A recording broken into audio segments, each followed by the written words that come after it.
બન્યા, શિક્ષક બન્યા, તલાટી બન્યા, પોલીસ વાળા બન્યા, આપણે રહી ગયા. કેમ રહી ગયા?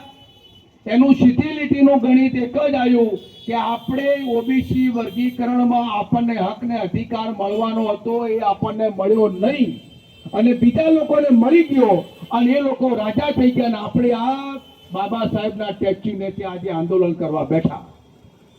કેમ બેહવું પડ્યું? તમે લોકો જાગૃત નતા થયા એટલે આ બેહવું પડ્યું.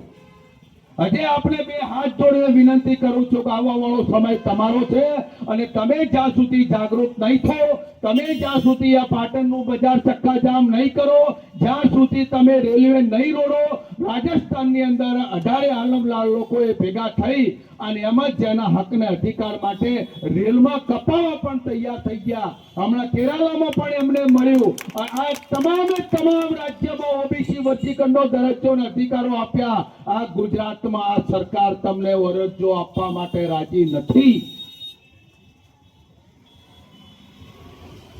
તમારે કોઈ કરવું જ નહીં. શું કમાલે? એ લોકો માત્ર 3-5 દાડા, 5 દિવસ, માત્ર 5 દિવસ